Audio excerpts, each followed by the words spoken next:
So we have here a bushcraft knife that I was asked to make better, to finish, to basically make another knife out of it.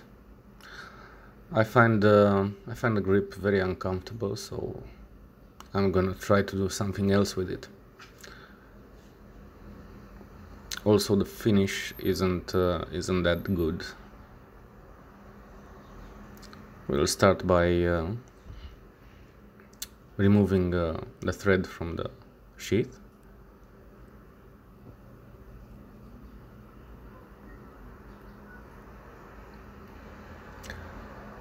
As you can see, there's no whelp to it, so yeah, the protection the sheath provides is very limited.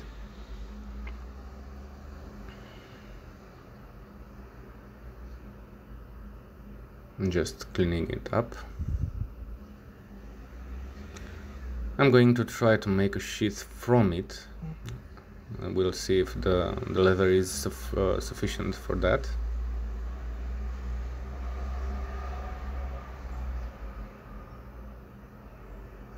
If not, I'm still going to use it. I'm going to make the straps or something from it. We'll see. Just dulling the blade so I don't cut myself.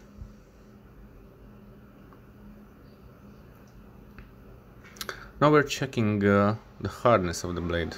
Yeah, that was a 50 HRC file. This is a... oh no, that was a 40. This is a 55. So the 55 bit on the side, but on the grind itself it doesn't bite. This is the 50. No, this is the 60. Yep, the 60 doesn't bite also. This is the 65 HRC, and this also doesn't bite, which kind of tells me that the blade is too hard. I'm going to break the tip now, and it broke very easy. But the grain is pretty good. It could be better, but it's okay. So in my mind, it's too hard. So I'm going to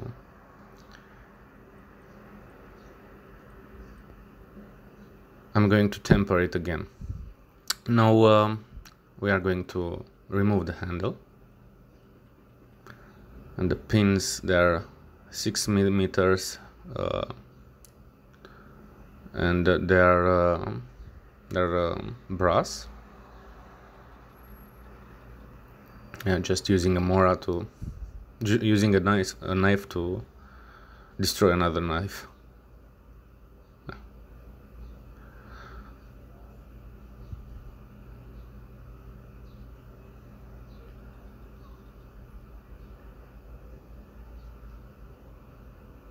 Okay. Now I'm going to remove the pins.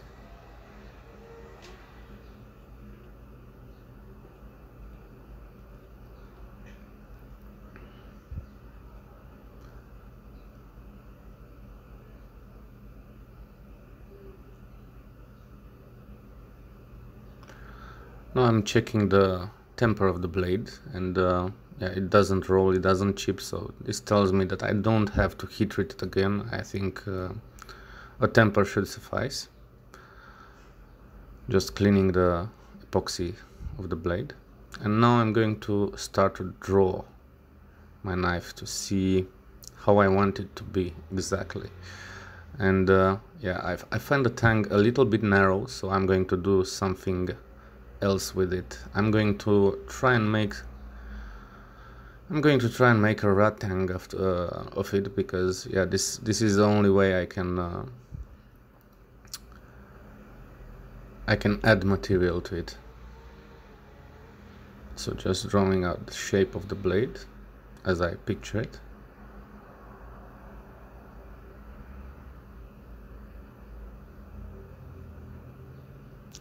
And now I'm going to mark where the tang of the rat tang is going to be.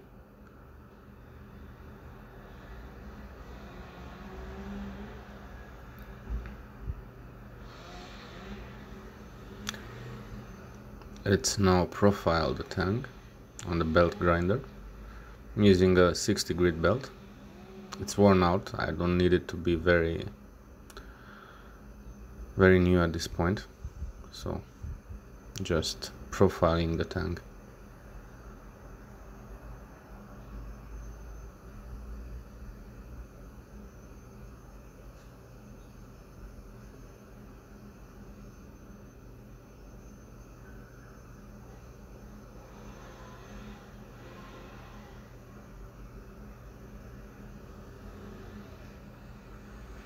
Now I'm just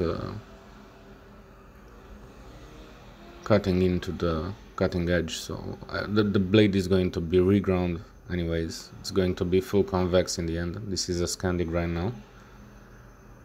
Now just adjusting the tip, because if you remember I broke it, so I'm going to have to fix it.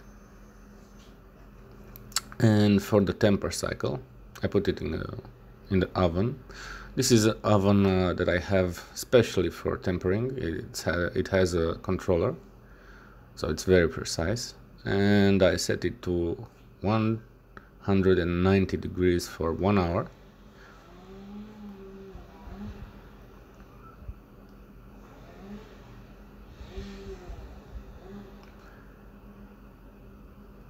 And let's take the blade out. And the blade is a pale straw color, and now the 65 bites in not very hard, and the 60 doesn't. It skates all around, so my guess is it's about 62, maybe 63 HRC. Now we are going to dunk the blade in water, and we are going to remove the temper from the tang.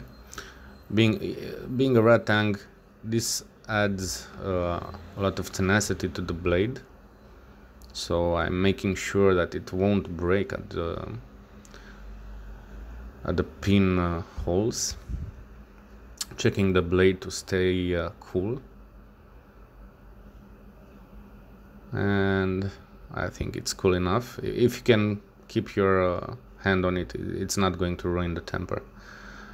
Now we're going to fill up the pinholes with brass,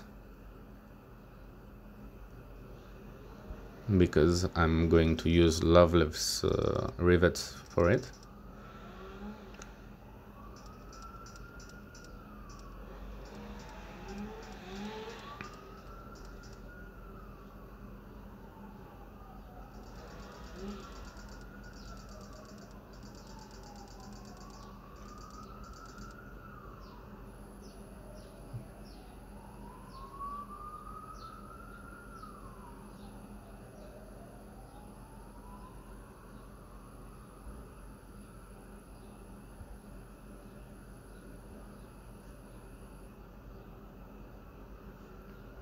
Now I'm marking where the pins are going to be on the drawing, and now I'm going to make a template out of MDF, so I see how the blade sits in my hand, if the handle needs adjustment and stuff like that. I find it to be a very good step to take when making a knife, because the drawing doesn't always fit your hand, so you really need to do this part if you want to have good ergonomics.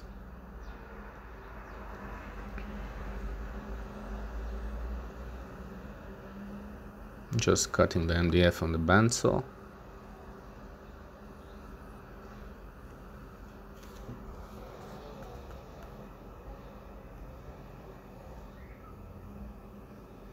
And now profiling the handle and the blade on the belt grinder.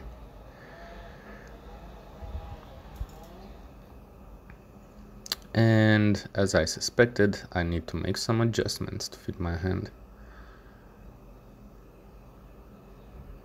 It's comfortable on one grip, but other grips are not that comfortable, so I need to adjust. Now I'm just finishing up the model, the template.